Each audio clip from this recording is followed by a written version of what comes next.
اسلام میں جنگ کا مقصد ظلم کو روکنا اور انسانیت کی حفاظت کرنا ہے، نہ کہ تباہی پھیلانا۔ اسلام میں جنگ کی اجازت صرف دفاع یا ظلم کے خاتمے کے لیے ہے۔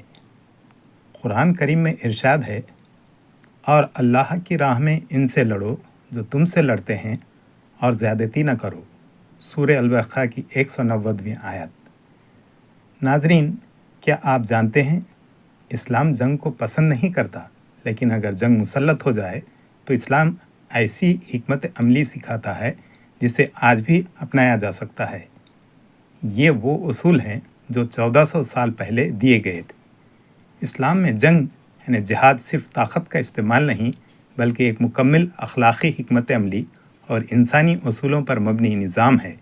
اسلامی جنگی حکمت عملی میں صرف فتح نہیں، بلکہ عدل، صبر، نظم اور اللہ پر توکل کو بنیادی حیثیت حاصل ہے۔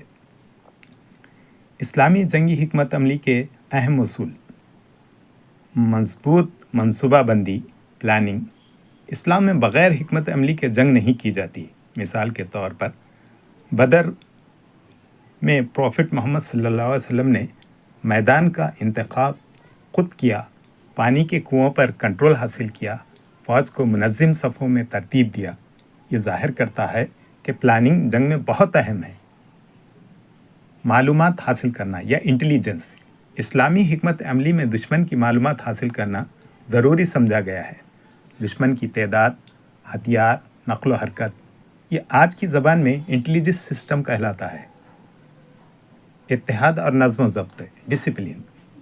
قرآن میں حکم ہے، اور اللہ اور اس کے رسول کی اطاعت کرو اور آپس میں جھگڑا نہ کرو، ورنہ تم کمزور پڑ جاؤ گے۔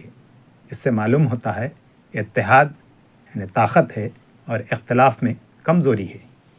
اخلاقی حدود، رولز آف وار۔ اسلام نے حالت جنگ میں بھی انسانی حقوق کا خیال رکھا ہے۔ مثال کے طور پر اسلام کہتا ہے، دوران جنگ بچوں کو قتل نہ کرو، عورتوں کو نقصان نہ پہنچاؤ، عبادت گاہوں کو نہ توڑو، درخت نہ کاٹو یعنی فصلوں کو برباد نہ کرو۔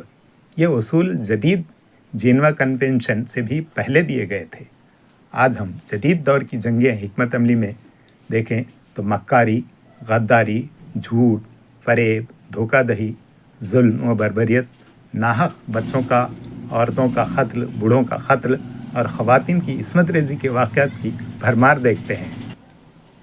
جبکہ اسلامی جنگی حکمت عملی صبر اور ثابت قدمی کا درس دیتی ہے۔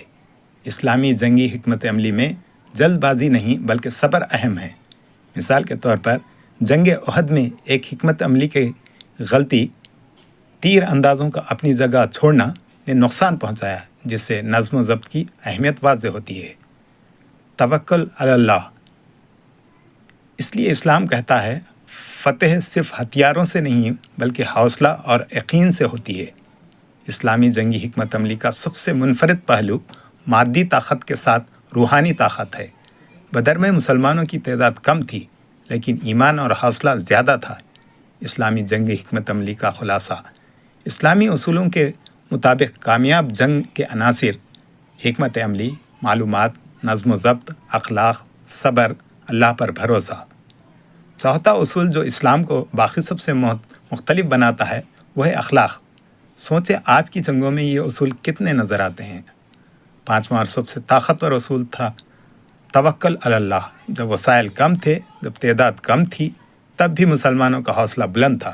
اسلامی جنگی حکمت عملی میں ہمیں یہ سبق سکھاتا ہے کہ اگر حکمت ہو تو کمزور بھی طاقتور بن سکتا ہے، اگر نظم ہو تو چھوٹی فوج بھی جیت سکتی ہے، اور اگر یقین ہو تو ناممکن بھی ممکن ہو جاتا ہے۔